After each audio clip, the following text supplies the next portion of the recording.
Multifamily Mindset podcast. Think bigger.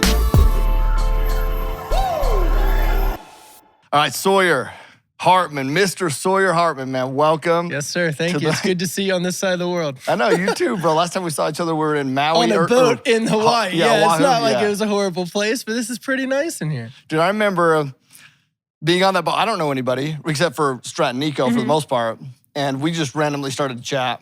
Yep. And I didn't know who you were. I didn't know what you had done. Just asking you questions. And I was like, shit. I literally went back, swam I think it was probably, didn't even pull out of the parking lot. I got in my car and looked you up on social. I'm like, this dude's a beast. We were just two watch guys. We were just like, hey, yeah. Nice. That's how it started. I like that, yeah. Yeah. Whew. Sexy when you got on right there, bro. Have you seen the new rose gold mint? No. The olive. That's what it is. The rose gold. Yeah. That's for what sure. I got mine on. Yep. That thing's They're a not easy to pretty find, little though, bro. looker. Yeah, I know. Do you have a watch guy? We do in Utah, not Okay. in Florida. But if you've got a different one, we'll put them head to head and see. Dude. You know, I actually just met one the other day. really? Yeah. Well, that's interesting. And but I met him through a bunch of other contacts who have used him, and Really? so we're pitting him Good against stuff. each other, bro. Yeah, that's fine with me. I love it. Okay, let's lead into some of this, Yes. man. I'll tell you what's funny. Nico and Strat, right? When I'm chatting with them about you, and I remember one of the things that they told me, they're like, Sawyer's just one of those dudes who is naturally good at anything that he locks in on. And anytime that I hear that, they talk about all the things that you've done, But anytime I hear this naturally good, are you really naturally good, or have you just figured out the process to master certain things in your life? That's a great question. First off, I don't think I'm naturally good at things. I think I'm highly neurotic and a bit of a perfectionist, and also very introverted. So I have tons of time. I have more time than most people. I really like learning and growing.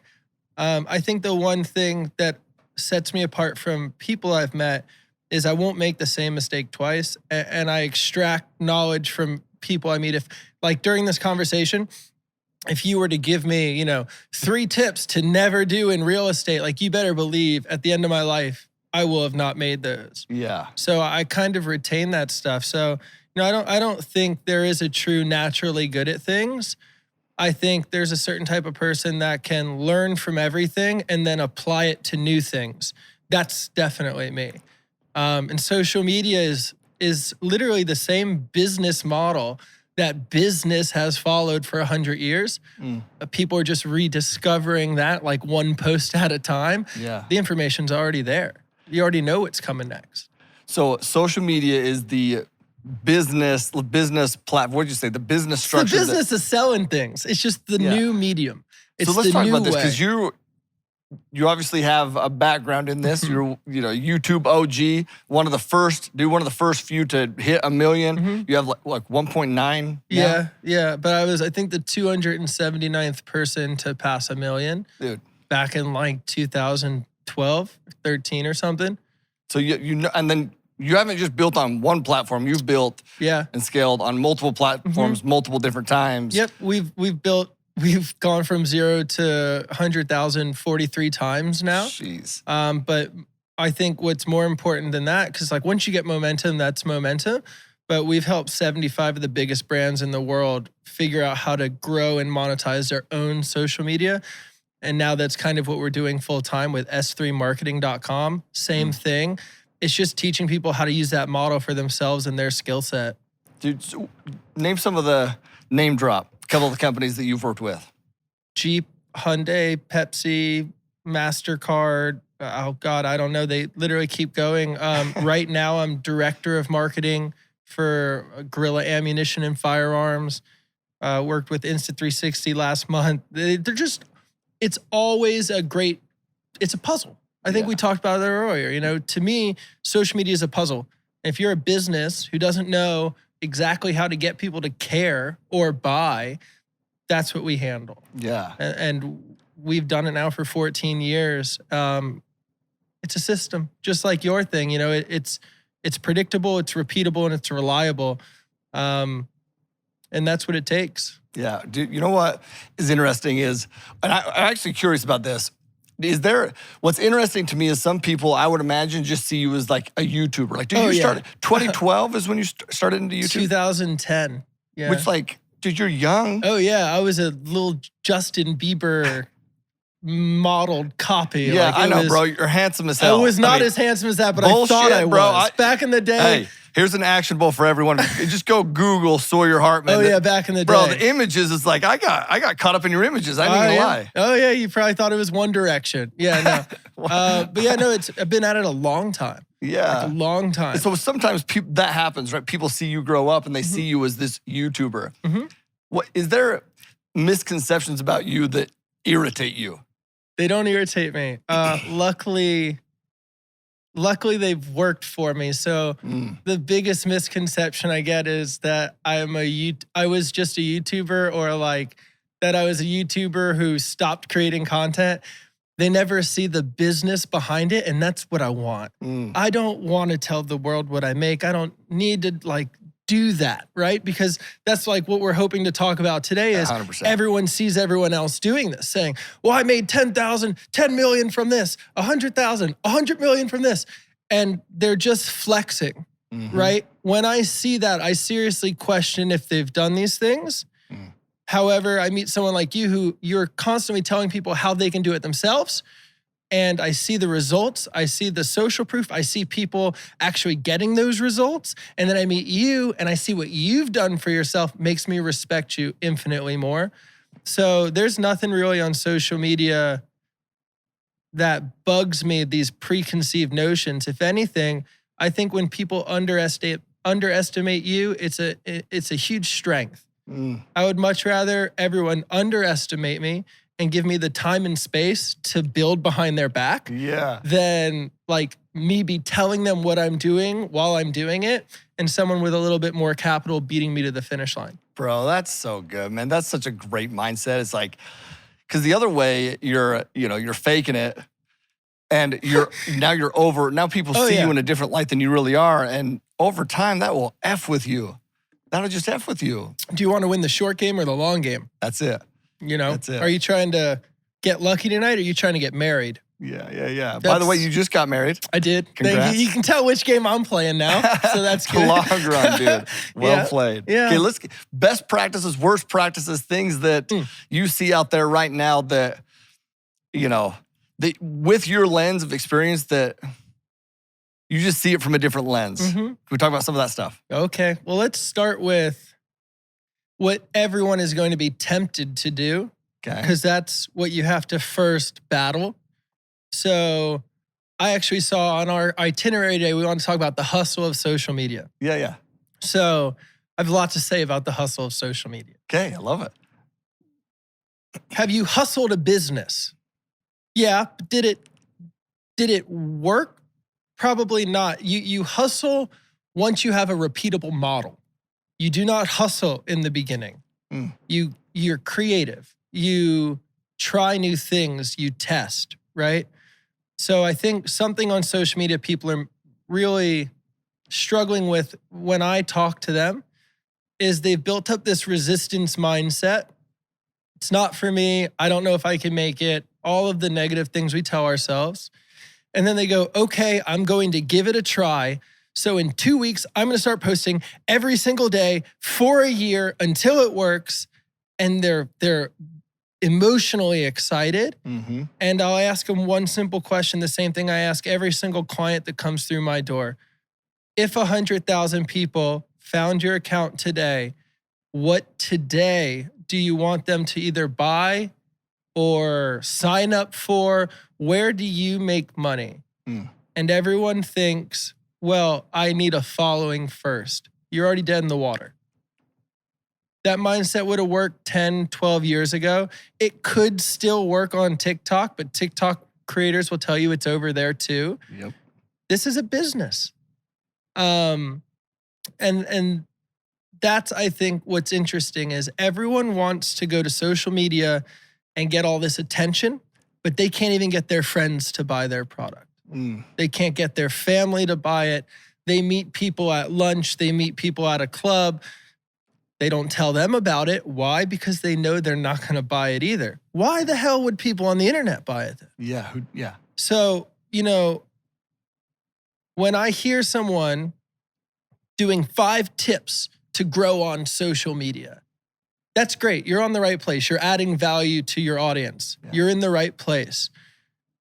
But when there's no call to action at the end, that's now if you want to take it even a step higher, you can enter my mastermind. Or if you're trying to figure out how to do this for yourself, there's some free templates down below where you can give us your email.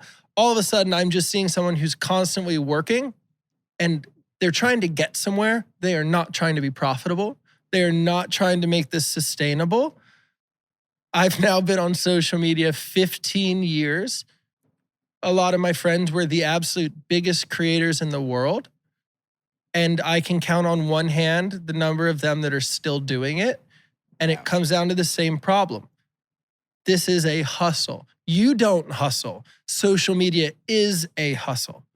So you don't get to hustle the hustle. The hustle is going to hustle you every single day. Yeah. My question is, did you make enough to be able to go recover in the south of France?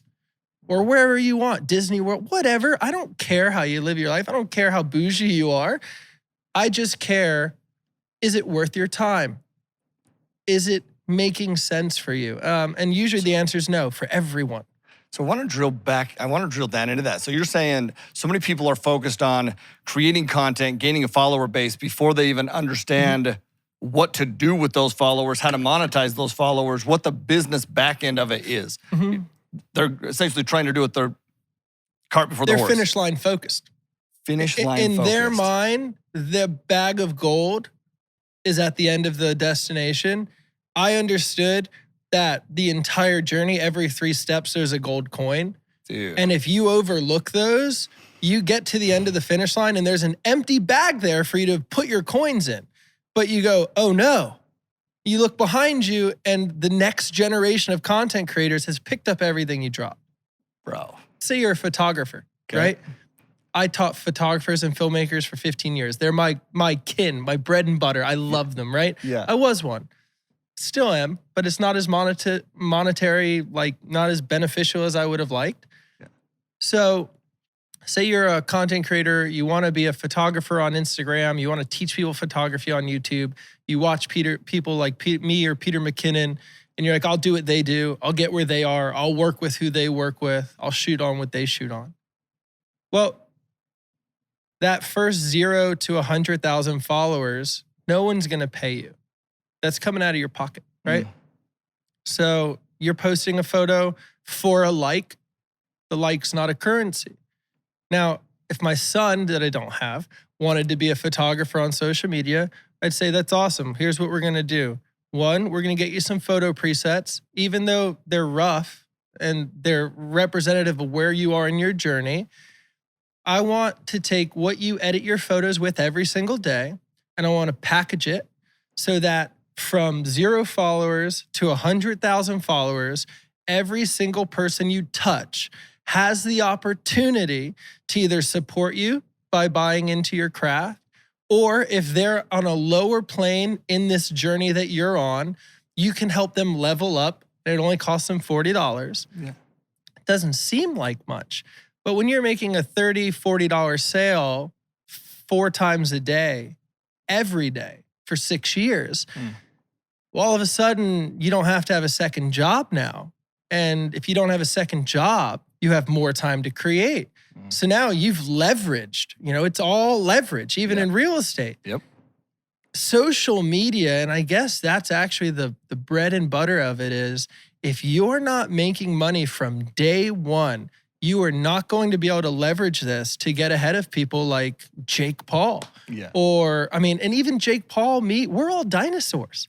We're on to our other things. Like I own other businesses. Jake Paul's a boxer. Yeah. But the reason that those names kind of stand out is because we built businesses.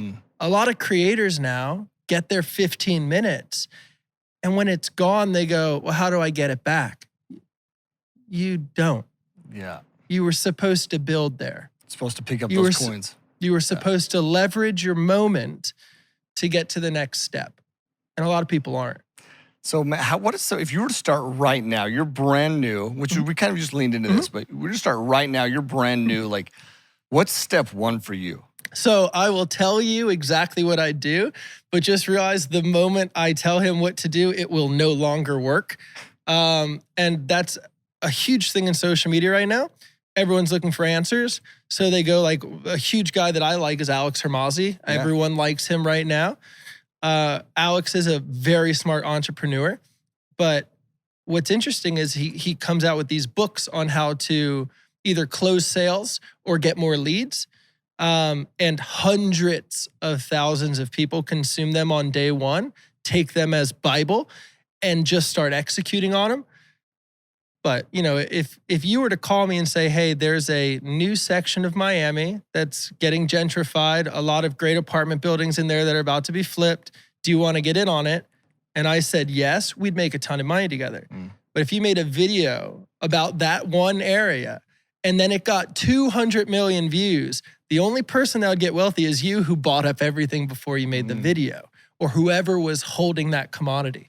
So what I would do on social media right now is, if I was starting from day one, 0 followers, also have to say 0 confidence because it's rolling all the way back, I would use my struggles as the mechanism to connect with people. Drill into that. Everyone who wants to be where I am in photography or filmmaking is on a similar journey, right? So the current rhetoric on social media is fake it till you make it. Problem is, like we already discussed, anyone who stands, we have a totem pole of where you start and where you'd like to finish. Just so you even know at home, anywhere on that totem pole below where you are is going to listen to what you say. Anyone above where you are is going to be very skeptical. So if you're starting from day one, trying to fake it till you make it, you're at the same level as everyone else. Who are you influencing? Yeah. Because everyone's above you. Everyone's looking at you going, well, that's not necessarily right. That's not how I got here. Who's this guy? So I'd use my struggles. Yeah. And what I'd do is I would be a beacon. I would be the whipping post. Let's say that I'm having a month where I've made $0 from photography, right? Most creators would go and make a video about 5 quick ways to make $10,000 this month from photography. Right? Yeah. It's bullshit. Yeah. Everyone knows. What I would do is I'd make a video, or I'd do it first, but then I'd make a video where it's like, this has been my worst month in photography ever. I went from making this last month to $0 this month. If this continues, I'm going to have to get a job. So for the next 30 days, I am going to try every single outbound contact reach out I can think of until we get $10,000 in sales. I want you to watch me struggle violently so that when I figure it out, you can actually see how it happens. If you were to do that, no matter the industry, you'd be successful. Because everyone who was below you, you have seatbelted them up in the minivan and you're like, no one is coming to save us. Let's go. That's how you build a following. Bro, I hear that. I love that so much, man, because I hear that and it's like, now those people, like you said, they're seatbelted in, right? You're setting a proper expectation of no one's coming to save us. It's our job to own the outcome of our business. It's our job to own the outcome of what we're doing. And now, let me show you, like, I'm going through the same shit you're going through, but I'm going to get through it. I'm going to show you how to get through it by getting through it. And I'm going to document it, the struggle. But on the other side of that, I look at the people above you now at that point. Well, now they want to help you. Yeah, because they're afraid you're going to pass them. And then that you'll remember if they didn't help you. Yeah. Yeah, absolutely. So instead of like, if you're trying to fake it till they make it, skeptical, downplay you, discredit you. Yeah, you don't want them because they're just going to. That's the thing as well, right? Let's say Alex Hermazi is sitting right here, right? Yep. If I've built on my model, he wants to help me succeed because he knows I'll relay that to my viewers and it makes him look good. If I've built on fake till you make it, he's probably not even going to have me here because every video he's made, I've dissected into 20 videos and made my own versions. Nobody wants that. Yep. You've got to bring new perspective, and the only way you bring new perspective is bringing your own challenges, bringing your own hurdles. You know, I mean, it's funny, but my father-in-law, he was trying to figure out, what can I do online? And that's something I help everyone with, right? Yeah. He's 55 and the dude looks like a Greek god. Barely works out, right? So I said, why don't you do a fitness course for people over 50? When he was like, well, people over 50 aren't in shape. I'm like, yeah, I know that's pretty much why you'd be making the course. He's like, well, you know, there's a lot of things I do. And he basically started telling me all these reasons he couldn't do it. And he didn't realize that the reasons he couldn't do it were his curriculum. He's literally telling me, it's not that hard. I just eat this, this, and this. It's not that hard. Instead of doing this, I do this. And I'm sitting there and I'm like, I'm glad that you're not going to pursue this, because when I turn 50, I will. Yeah. Because it's easy money. You know, I think another big don't on social media is don't think of yourself, right? Especially in the businesses world, because right now our bread and butter is helping, like for the last decade, we helped the biggest brands.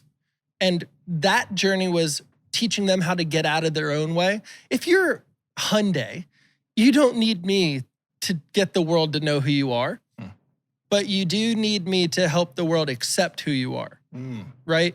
So it's a big part of it is people don't want to look foolish. They don't want to look misinformed. They don't want to look weak. But that discomfort is the journey that's really needed to make you someone worth following. You know, I don't personally want to take advice from someone who's never failed, because I might not be as lucky as they were, and they aren't even equipped to help me in that scenario. I'd rather talk to someone who's lost 100 businesses and finally got one successful, because that person can help me navigate every pitfall that's coming. Bro, that's a big takeaway for me right there, because I will tell you that, like, I battle with what you're talking about right here. I battle with putting myself in that position. You want to know the story that I tell myself? I tell myself this story, like, if I share, I'm a very positive person. Like, I'm a very optimistic person. But holy shit, dude, I've had tons of failures. I still have tons of failures. I go through tons of struggle. It's like, I walk in the door today and Alex asked me, man, you struggling with jet lag? I'm like, no, I'm just tired, man, because I've been just crying, you know? It's like, but I don't share that. I don't. And I don't share that. The story I tell myself is, if I share this, it may discourage someone, or it may, that's the story I tell myself. So that takeaway for me right now is, I got to share that stuff. I got to share the stuff that I don't even do it fully. I mean, I was actually just in the drive up here having a conversation with my wife that in my content, I've always kind of, in the back of my head, I want to be liked. We all kind of do. Yeah. A people pleaser. And I was driving up and I was like, I wonder what would happen if I just told people how big of idiots they are and then help them overcome that. And when they ask, well, who am I to tell them that they're an idiot? I'm the biggest idiot of all. I just refuse to die, so that every time I'm an idiot, I have to pay the toll, and then I continue on my way. And, you know, the interesting thing about social media is, when you watch positivity all day and your life doesn't get better, it does not make you like positivity very much. I opened social media today and some kid is like, I want to show you how to grow and monetize social media so that you can quit your job. And I'm like, this guy's awesome. I click his profile, he's got 600 followers and like 8 posts. And I'm like, oh no. Now positivity has been weaponized as a sales tactic. And what happens when things get weaponized as sales tactics? You stop trusting them. Yep. Well, when positivity stops being trusted on social media, and I think we're almost there, the only other option is just unfiltered truth. And that's very uncomfortable for people. Very uncomfortable. Nobody wants to say, hey, I've got a business idea. Can I sit and tell you about it? And at the end of it here, that's a horrible idea. Yeah. I don't know one person, nor have I ever met one person that I think would buy that. But that is the feedback a lot of people need to hear. Bro, but- I love that, man. That is, I'm excited to I'll tell you right now, like in my mind, I'm a note taker. Like when I listen to podcasts, when I go to train, I take notes, and then I dissect those notes, study those notes, put those notes into actionables. Mm-hmm. And I want to be taking notes right now, bro. Like I'm excited to re-listen to this, man. To be able to dissect some notes, put in some actionables. And one of those actionables for me is I'm going to start sharing that. I will too. And here's the thing though, there's going to be a point in that truth where it might yield you such great results that you no longer have that feeling. At that point, allow yourself to go back to being positive because you'll fall into the same trap on the other side. Yeah. So it's this weird balance, it's like one thing that a lot of people don't know that my experience has allowed me to know is why social media was created and why it was popular. Okay. So, and this might seem controversial, but I promise you it's not. The beginning days of YouTube. So when I started YouTube, Shane Dawson was the biggest creator. He was a friend, kind of a frenemy of mine. We were close enough that we were in each other's content, but we always had weird feelings. And all my other friends were large creators, but this weird thing happened, right? Where let's say 15 out of the 20 top creators ended up coming out as gay. And that was like numerically, it was just kind of shocking at first, right? Yeah. Just the sheer data of it. And then the great thing about being on social media this long is you realize that there's a cycle and the cycle repeats, and I can talk about it later. But what was interesting was I realized why those creators were so beneficial at the time to the audiences that served them. They were an outlet. All over the world, all over the country, there were people that felt the exact same way as they did. They had no one they could talk to about it. The creators hadn't even come out yet. So it's not like it was like a gay fan base. Yeah. It was just a great group of people who didn't have a voice, that didn't have a community. And you gravitate towards people that you are similar to. Yeah. Social media is no different. So if you throw out who you are for social media, you will find no one except for people who have also thrown out who they are. And when I realized that, it was like an aha moment where it was like, social media was founded for communities that did not have the proper communication places. They didn't have this like safe space community where they could be themselves and talk to someone else who was just like them. Social media created that. And then the businesses came in and said, well, how do we monetize this? And things got a little rocky. But that's why social media was there. Bro. It's just all these communities who weren't connected before, all of a sudden got a way to connect. That's a great perspective, man. I love it. So when did that click for you? Like when you said 2014. Okay. And then what did you do from there? What did you change with that? I started serving. So at that point, I was serving myself. I was doing like collaborations with creators to grow. And I was making short films for myself to launch my directing career. Around that same time, I actually got my dream and directed my movie. And then when I came back, I had that optics now. And I said, okay, I'm going to teach people to create the way I create for fulfillment, right? It's all a value chain. It's all a value ladder. So when I first started social media, my value was entertainment. Okay. I provided entertainment for people. Yeah. When that started to wear off, I started vlogging and traveling. So I was creating entertainment, but also the novelty of travel if you didn't have that luxury. Yep. Okay. When that started to ramp off, that's about the time I realized what we had discussed. And I said, okay, I need to actually have a value in a community that I can serve. So I will teach creators who want to travel the world how to create content at the level I create it so that they can. Once that started wearing off, I started saying, Well, now that those people know how to use a camera, I can teach them how to make this their career, right? Once that started wearing off, I started looking at people who actually have business models. How can I get them to leverage this? So my value went higher and higher. I started entertaining people. I started entertaining people at a higher level than others. I started entertaining people in a way where they could actually start pursuing their dreams. Then I started entertaining people in a way where they could make money and see real return. Then I started entertaining in a way where if you were one of those people who would work through my value ladder, I can now help you make this a real big business. And that was like the evolution was I started realizing that if something's not working, you're not providing enough value. It's as simple as that. Yeah, bro, I love, one of the first things that you said, I learned from something that didn't work and apply it to something new. Oh, yeah. That's literally what you just talked about. I don't know if that's a teachable skill set. But I think being teachable is the skill set, right?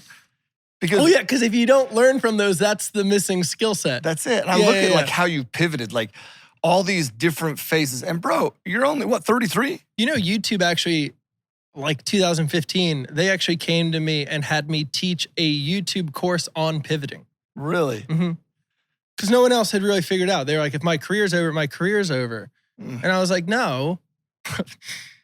No. What made you start thinking in that mode? Because I look at these different phases. Once again, like, dude, you're still relatively young. You called yourself a dinosaur, but I'm older than you and I'm not a dinosaur. I'm a social media dinosaur, yes. But it's like you've had these different evolutions.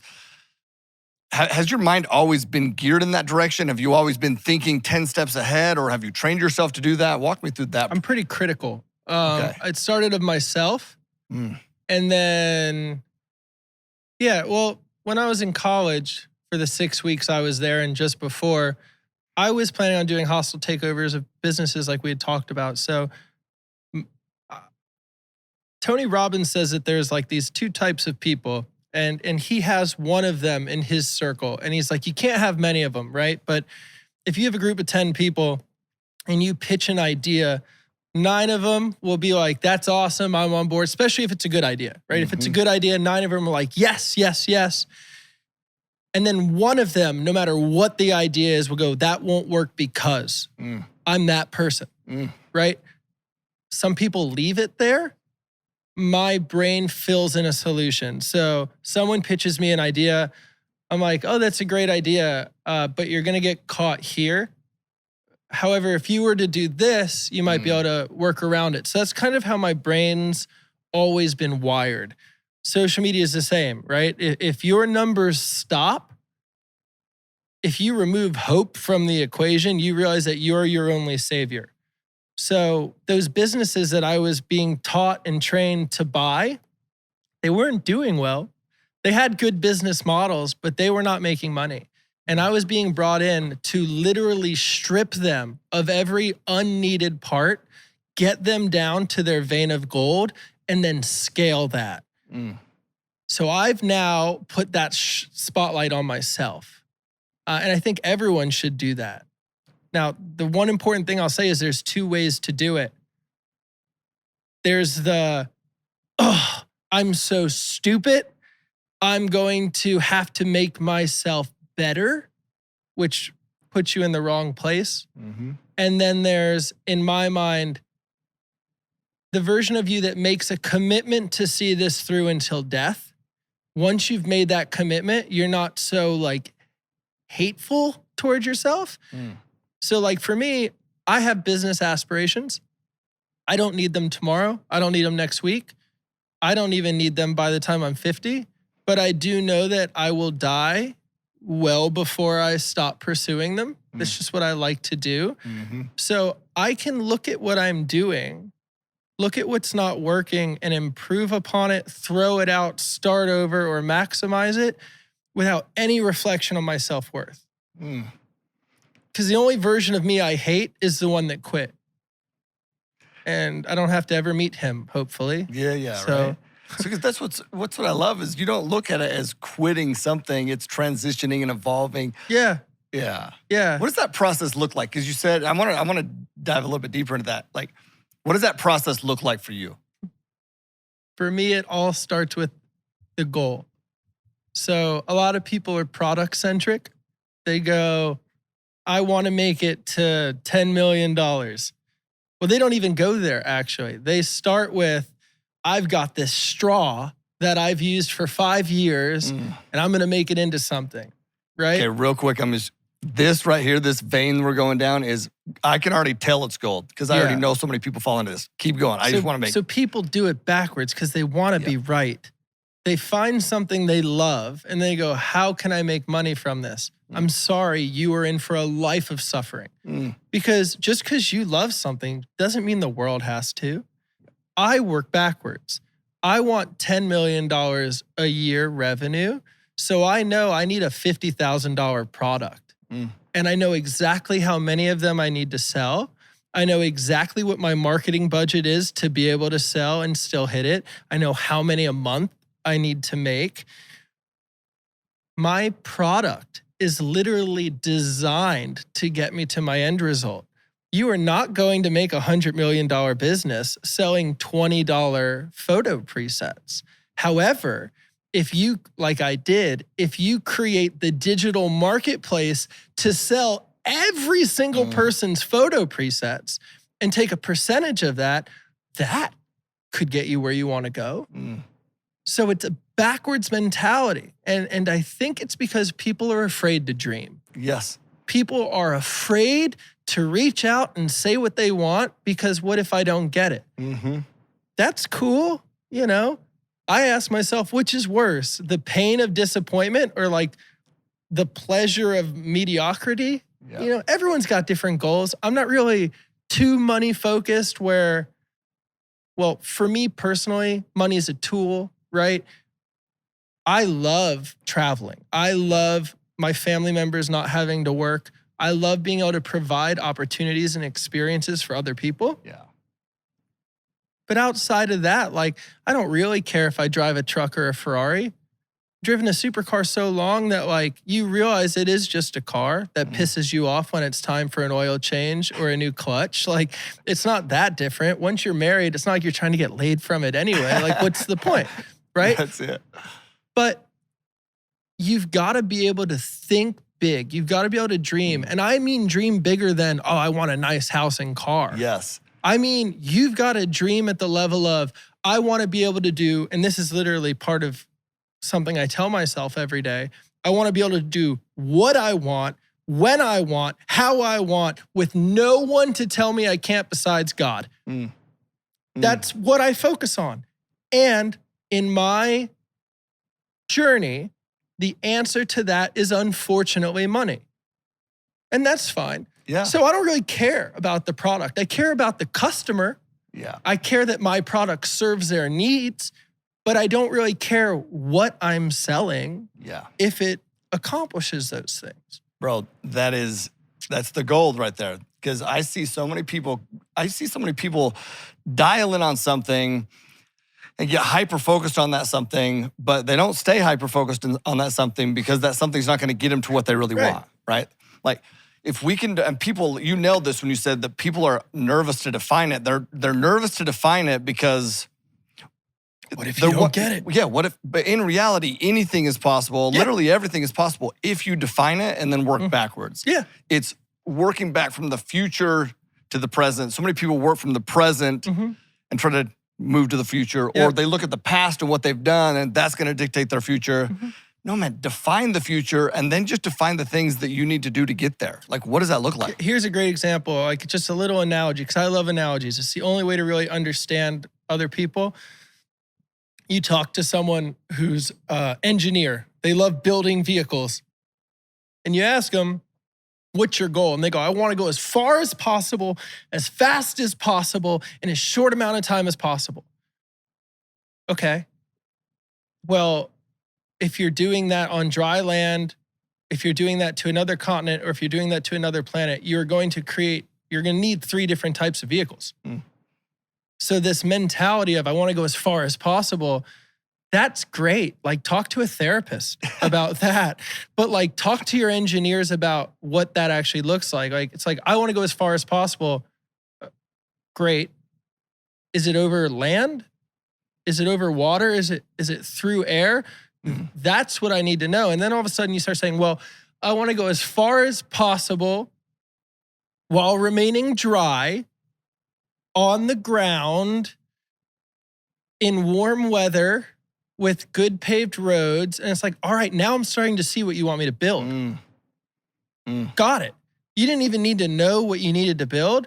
You've just loaded in so many ingredients. There's really only a few soups that you can make with those ingredients. Bro, what you just did is you made it easy for people to visualize. Yeah, I guess so. Because even as you're saying it, like you said, as far as possible, quick as possible. Like my mind can't it's vague. But you now start saying, staying dry on the road. I can picture a road. I can picture a place with warm weather. It's got wheels. Right? Interesting. Yeah. That's what makes visualization easier, is like just the specificity behind it.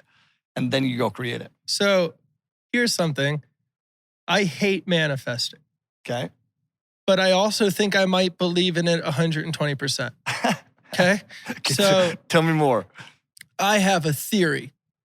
And I have tried to hire many people in my life, trying to find someone just like me so that I could scale me. And I've basically figured out a very simple way to figure out if someone is the right fit for my brain. I will get them to play Grand Theft Auto. Preferably, they've never played it. So let's say, and kids do it naturally, right? Let's say I hand an adult Grand Theft Auto, especially like my dad, someone who's become rigid over time. He's going to play it for 3 minutes. He goes, I'm sorry, what am I supposed to be doing? And you could tell him, go steal that car. And he'll go, okay. And he'll go steal the car and then he'll go, now what? Right? That's how people treat life. Now, if you gave that game to a child, even one with just a loose knowledge of what's going on, if they set their mind on, well, I want to steal a plane from the military base, the roadmap builds itself. So if you focus on, I want to steal a plane from the military base, then you will first figure out where the military base is. You will figure out how to get a vehicle to get you there. You will trial and error until you find your way in. You will find the plane once it's in. You will figure out how to, you don't have to worry about all that. But if you're asking, what's the point of the game? How am I supposed to play? What do I do? No one cares. Because there's so many people out there playing the game going, I wonder if I could get on top of that building and jump off, and then figuring out a way to do it, that no one needs you to step up because the new iPhone's going to come out anyway. The next technology will come out anyway. So when I look to hire people, that's the mentality I need. Not tell me what to do and I'll do it. But if I say to you, let's steal a plane from the military base, U.S. government, I'm talking about a video game. Does your mind automatically start figuring out ways to get you there? And in that respect, I really do believe in the whole visualizing and making the future come true. I think what people mess up is people who don't want to play the game, but have learned about visualizing. They don't understand that you still have to play the game. You visualize where you want to go, and that lays out the roadmap of how to get there, but you still have to walk that road. Bro, that part. People who don't really want to play the game. They shouldn't.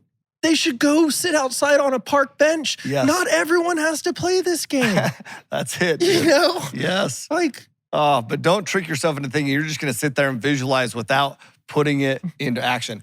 Dude, one of my friends out in Maui, his name's Cam Zink. He's a big mountain biker, crazy mountain. And so I was asking him the other day, he was talking about visualization, but I was asking him how he overcomes fear, because he seems fearless. And you think about what we're talking about here with social media, it's overcoming fear, dude. Oh yeah, putting yourself out there, fear, that's overcoming objection, everything. Yeah. So he's like, oh, it's simple. First off, I don't even worry about it until I can truly address it. So then once I can truly address it, I sit down and it's like, okay,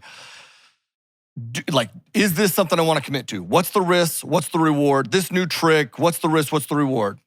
Am I okay with failure? Do I understand what failure means? Am I okay with it? Okay, now if I'm all in, once I decide I'm all in, what does that take? Yeah. Now what does that take? Everything. And so everything. Yeah, and so he's everything. like, I will literally sit through and think through everything. Okay, man, I'm gonna go in and I'm gonna go down this hill. I'm gonna hit this jump.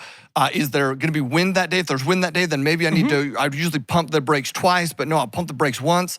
And then, and this is what he says.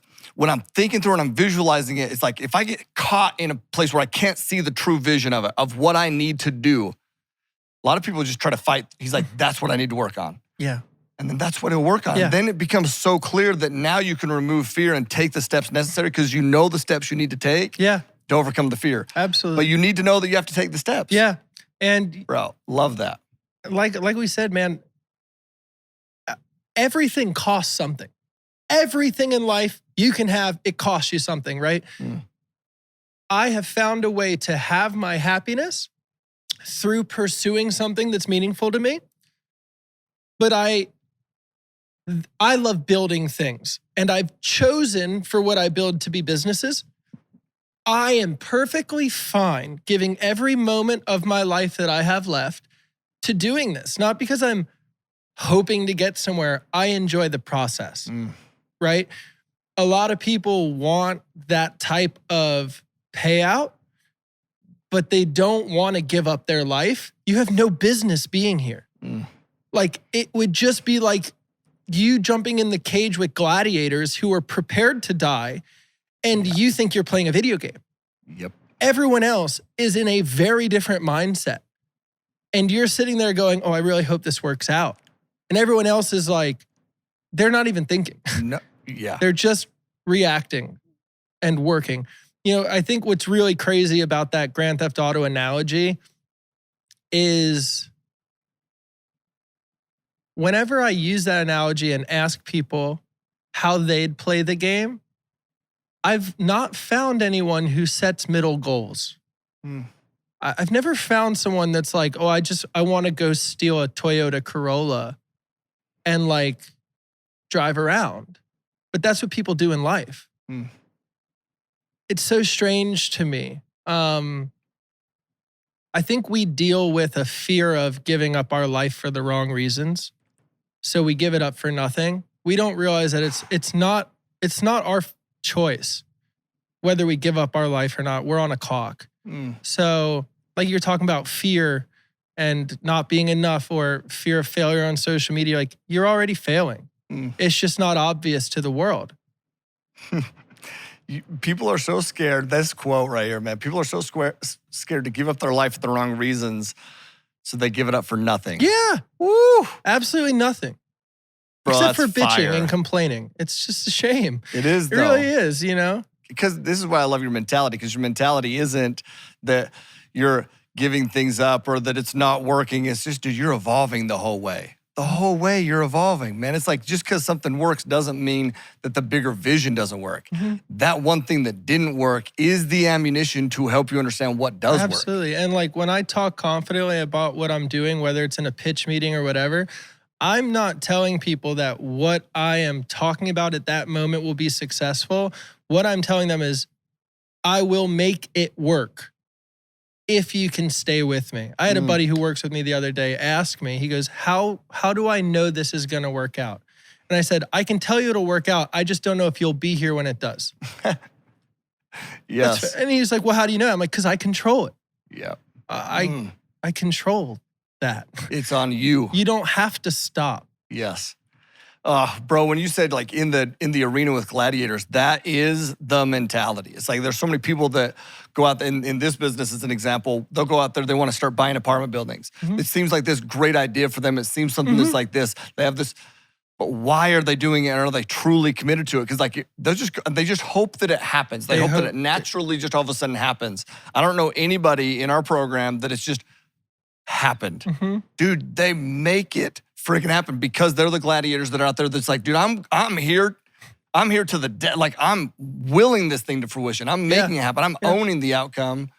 It's the same thing, It's dude. something for nothing mentality. Like, okay, here's something, right? Why do people love Happy Meals? Because those idiots think they get a free toy. You don't think that's built into the margins of the meal? You're just buying something extra you don't need. But everyone wants something for nothing. The quicker that you can like understand at your core that everything costs something, like yesterday, right? I had a sales call and I woke up and I didn't feel good. My mom calls me later in the day, how'd your sales call go? I said I had rescheduled it. Why would you do? Because it cost me $886 and I was willing to trade that to stay in bed.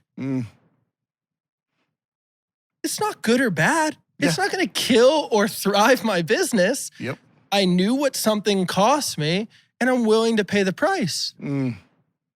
I just wish everyone knew that their entire life's like that, whether they're keeping count or not.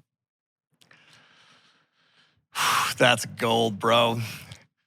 I love that. I love the tactical approach to that because you don't have to say yes to everything. You can say no to things as long as you know, like, what does that cost you? And are you okay with it? Then that's okay. Let me ask you a question. On a sales call where the person that calls you needs your service, right? They need it. Their life's relying on it.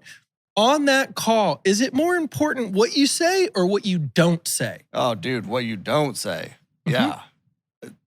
That's it. Exactly. That's it. Yep. Because they were already ready. Yes. And the only thing that stood in the way was you feeling they weren't, and you said something that triggered them. Now you've lost it. That's it. Yep. Dude, get out of people's way. Get out of your own way. Bro, I could chat with you for freaking hours, man. Like hours. I'm literally so pumped to re-listen to this one. You said when we started, you said you're in a no bullshit mood today, right? Is that what it was? Pretty much. Yeah. Bro, I loved it. Yep. Whatever the mood that you're keep. I'm glad you brought that mood, bro. Thank you. No, so much value, man. So much value. Well, then let me give one extra piece. Please. At the end. Please. If you are a content creator, if you are anyone in the world trying to utilize social media in today's age, there are a couple things that you have to do. And I don't know if they're going to be lateral, but stick with me because I'm trying to give you like $100,000 worth of value in 30 seconds, okay? Figure out what the hell you're selling and who you're serving. Day one, figure out who you care about. Or let's say that you're someone who went through alcoholism and you got through the other side. Okay, then you serve recovering alcoholics or people looking to start that recovery process. Done. Lock in who you serve and make sure it aligns with your authentic story. If you start talking a bunch of trash to people that you haven't lived, they're going to know it doesn't work. So on social media, know who you're serving and how, know what you're selling them and why.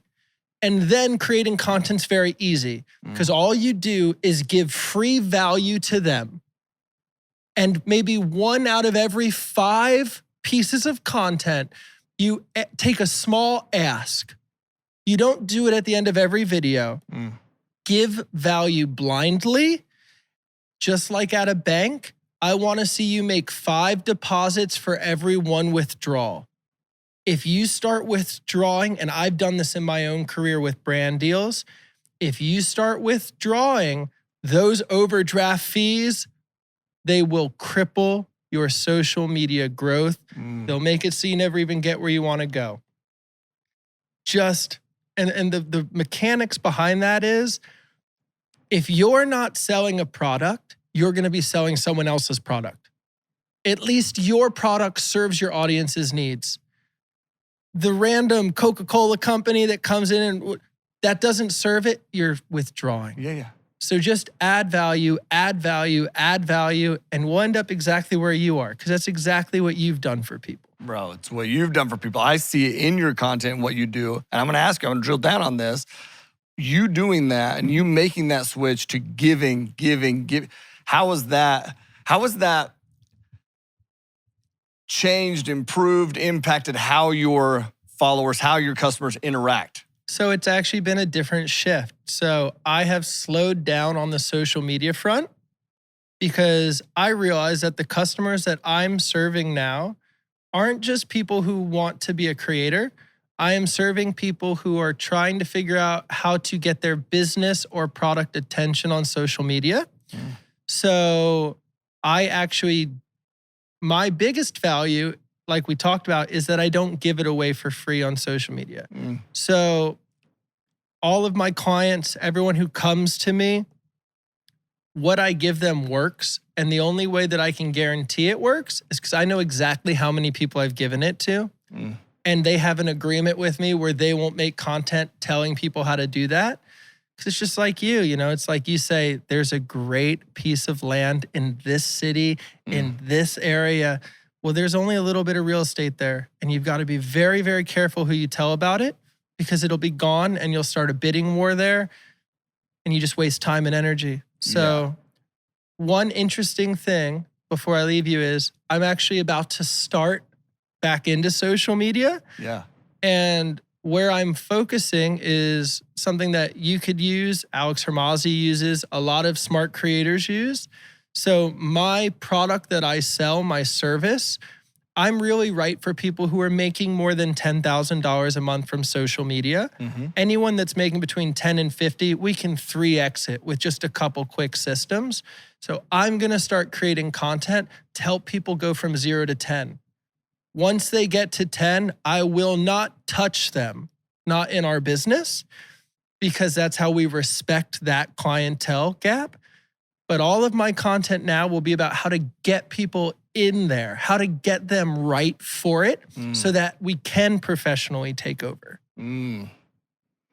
So you're helping people from 0. So your content will be based for people that are 0 to 10, that then transitions into the people that you'll serve from 10 to 10 plus. I want to help people who have no following, who have a product, get a following and sell their product, or people who have a huge following and no product, develop a product to sell to their following. Both of those audiences are only 3 months away from making $10,000 a month on social media. Once they do that, let us get you to 50. Like, don't struggle there.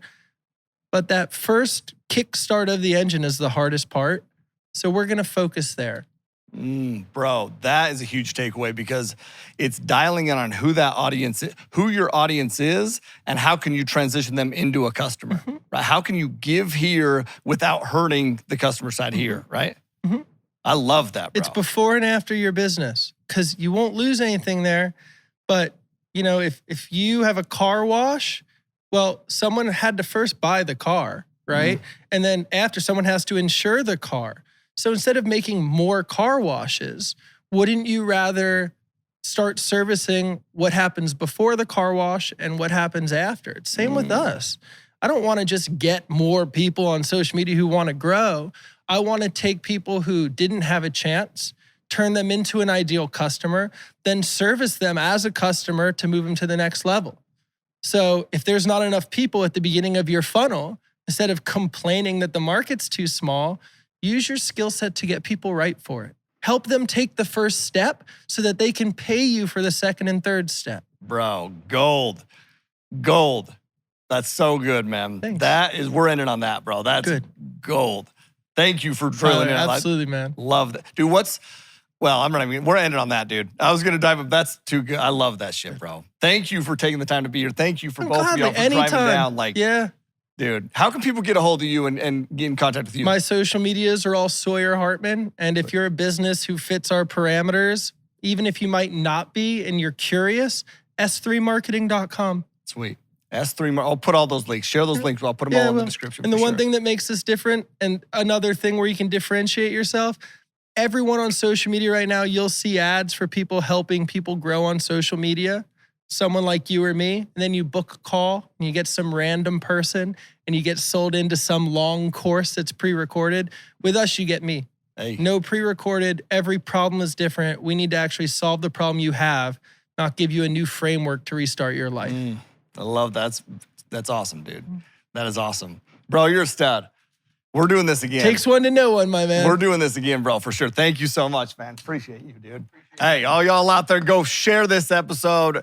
Go follow Sawyer. Go learn from this dude, but go share as well, man, and live always with aloha. Peace.